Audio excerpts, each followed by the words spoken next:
lost in the noise, seeking the light.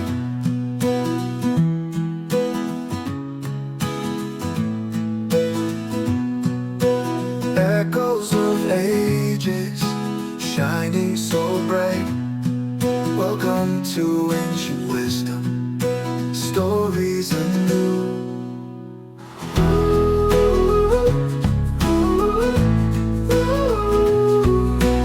Wisdom for me and wisdom for you.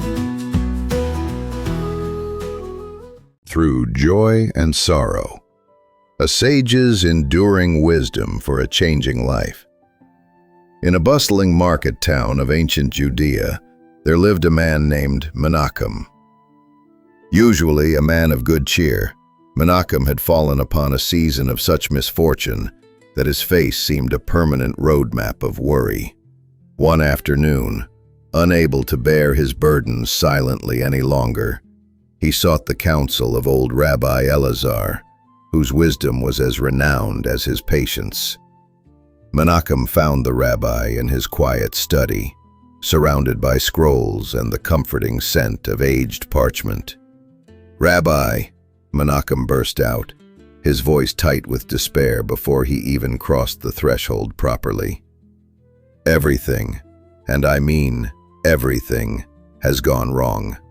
I lost my position as a clerk for the merchants. Dismissed without cause, they said.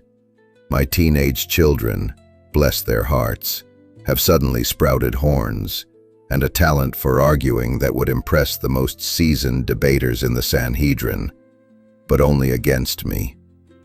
And my dear wife, Sarah, usually a woman of gentle spirit, now greets my every word with a sigh so heavy it could sink a fishing boat on the Galilee."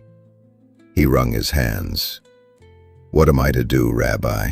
My world is crumbling." Rabbi Elazar listened with his customary serene attentiveness, his eyes kind, betraying only the faintest twinkle of amusement at Menachem's dramatic despair. When Menachem finally paused for breath, the rabbi didn't offer a lengthy discourse or a complex piece of advice. Instead, he rose slowly, went to an old wooden cabinet, and from its depths retrieved a small, rather dusty clay plaque. He wiped it gently with his sleeve, revealing simple, clearly inscribed words. He handed it to Menachem. "Take this, Menachem," he said, his voice calm. "Hang it in your home where you will see it every day. Live with its message for 1 year, and then return to me." Menachem looked at the plaque. On it were etched the words, "This is not forever." He was somewhat puzzled. This was the rabbi's profound solution? A dusty plaque? But such was his respect for Rabbi Elazar, and so great was his desperation, that he simply nodded, thanked the rabbi with a somewhat bewildered expression, and departed. He hung the plaque on a prominent wall in his small home. In the difficult weeks and months that followed, as he searched for new work, as his children continued their spirited rebellions, and as Sarah's sighs still filled the air, Menachem's eyes would often fall upon the plaque. "This is not forever," he would read, sometimes with a sigh of his own, sometimes with a tiny, flickering ember of hope. The words didn't magically solve his problems, but they did seem to offer a sliver of perspective, a reminder that even the heaviest season eventually turns. A full year passed.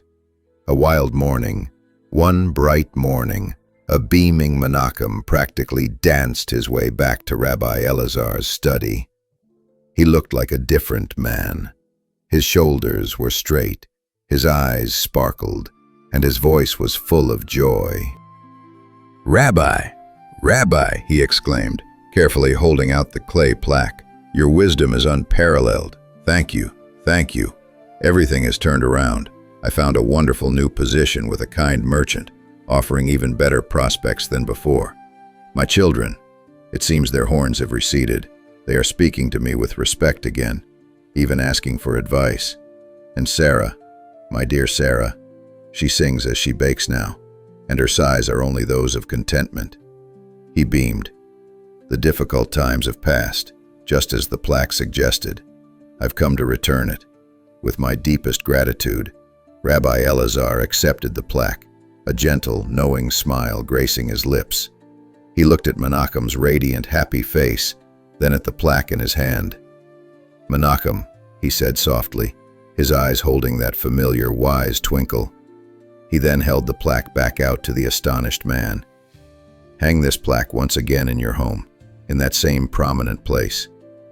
Menachem blinked, his joyous expression faltering into confusion.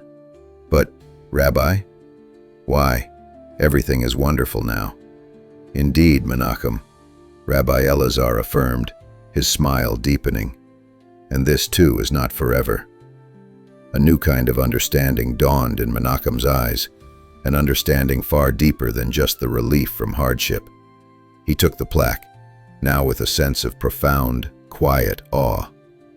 He realized the rabbi's wisdom was not just a comfort in sorrow, but also a gentle anchor in joy, a reminder to cherish blessings without clinging, and to meet all of life's seasons with a steady heart and an enduring perspective. For in the ever-turning wheel of life, this too, the good, the bad, the joy, the sorrow, is not forever.